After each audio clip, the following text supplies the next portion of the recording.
नमस्कार। जैसा कि हमारी सीरीज चल रही है कि छाया मंत्रिमंडल के रूप में हम ये सीरीज चला रहे हैं कि सरकार ने पिछले 5 साल में मोदी जी की गवर्नमेंट ने कौन से बिल किए पास, उनका थोड़ा सा संक्षेप में वर्णन हम आपको देते हैं और उनका नाम देते हैं ताकि आप गूगल में जा सकें और इसके बारे में जानकारी ले सकें। उस बिल का किन के फायदे के लिए बिल किया गया, किन की डिमांड थी, उसके ऊपर ये मोटा मोटा होता है। तो आज के जो बिल हैं वो ये है कि homeopathy central council amendment bill 2020। Homeopathy की एक सेंट्रल काउंसिल होती है, उसको अमेंड किया गया। 2 साल का कार्यकाल था, उसको 3 साल किया गया और उस काउंसिल के अंदर कुछ ऐसे बदलाव कर करके और पूरा का पूरा होम्योपैथी का जो काउंसिल है उसकी चार्ज अपने हाथ में लेने का सरकार का, क्योंकि फेडरल स्ट्रक्चर को ये लोग कमज़ोर कर रहे हैं। राज्यों के जितने पावर हैं उनको अपने हाथ में ये ले रहे हैं। होम्योपैथी के बाद में दूसरा ये कोरोना के टाइम में क्या हुआ कि वो हो नहीं पा रहा था, तो इसलिए 2 साल हो गए थे, तो उसके टाइम में इन्होंने ये काउंसिल के टाइम बढ़ा दिया। इसी तरह पहले ऑर्डिनेंस निकाला था और फिर बाद में उसको बिल में कन्वर्ट करके 6 महीने के अंदर अंदर और बिल बना दिया। तो Indian medicine central council amendment bill 2020 ये भी इन्होंने पास कर दिया। ये भी इसी तरह से मेडिसिन का आईएमसी काउंसिल के नाम से है और वहाँ भी यही ऑर्डिनेंस था, उसको फुलफिल कर दिया और इसमें कर दिया। अब 2 बिल में अहम जो है आपको बताने जा रहा हूँ।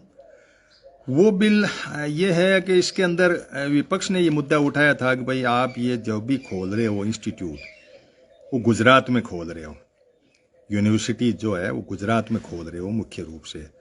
यूपी के जैसे राष्ट्रीय रक्षा यूनिवर्सिटी बिल 2020 जो है, जबकि राष्ट्रीय रक्षा के राजनाथ सिंह जी थे, यूपी में खुलनी चाहिए थी, लेकिन यूपी में नहीं खुलने के बजाय ये गांधीनगर गुजरात में खोली गई। प्रधानमंत्री जी ने राष्ट्रीय रक्षा यूनिवर्सिटी बिल 2020 जो है वो गांधीनगर में खोली। और चूंकि यूनिवर्सिटी को संसद में बिल पारित होता तभी यूनिवर्सिटी होती है, ऑटोनोमस होती है, लेकिन इसके अंदर इस यूनिवर्सिटी के सेटअप में ऐसा सिस्टम किया कि सेंटर को जो है इसमें पावर ज़्यादा रहेगा। इनकी भर्ती प्रक्रिया के अंदर इनके लोगों को इन्होंने प्रोफेसर्स वगैरह जब करने के हिसाब से जो भी है तरीका सेंटर ने ले लिया। तो राष्ट्रीय रक्षा यूनिवर्सिटी बिल 2020 गांधीनगर में खोली गई और गुजरात में है ये। दूसरी खोली the national forensic science university bill 2020। अब ये जो 3 बिल आईपीसी, सीआरपीसी और सीपीसी वाले किए थे, उसमें फॉरेंसिक के लिए बहुत लोगों की ज़रूरत होती है।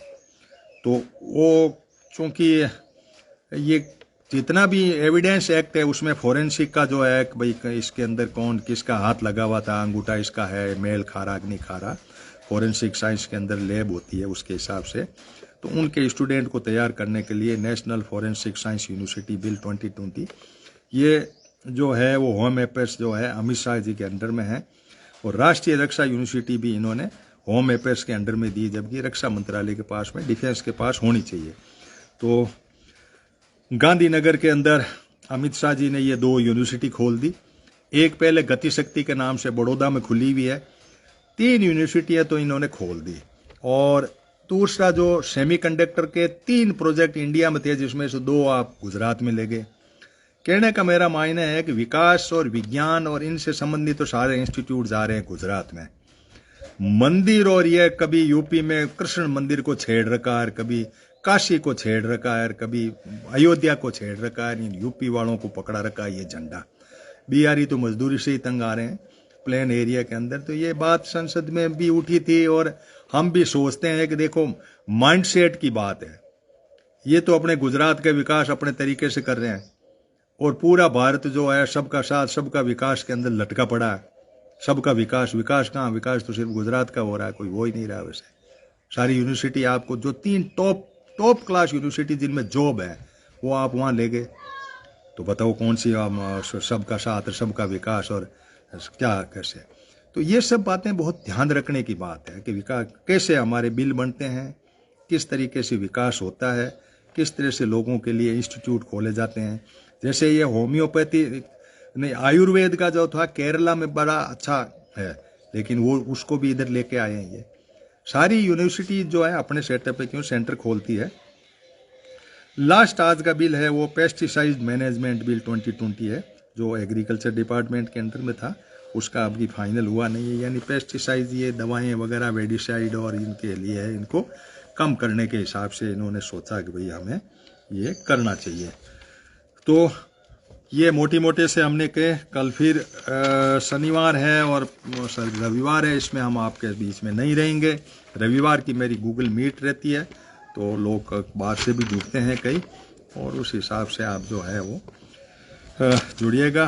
मंडे को फिर हम मिलेंगे इन्हीं 2-4 बिलों को लेकर के, और इसी लाइन के ऊपर आप सभी को धन्यवाद। शेयर कर दीजिए, और ग्लोबल यूनाइटेड पंचायत का जो यूट्यूब चैनल है उस पर आपको जो मैंने आज का सेशन किया वो भी मिल जाएगा, और पिछले कई टाइम से मैं जितने बिल इन्होंने पास किए हैं उसका संक्षेप में वर्णन मिल जाएगा कि ये बिल क्या इसकी मंशा है, किन के लिए किया गया है, कहाँ काम आएगा, किन के काम आएगा, इन्हीं बातों को हमने उजागर किया है। धन्यवाद। जय हिंद, जय भारत।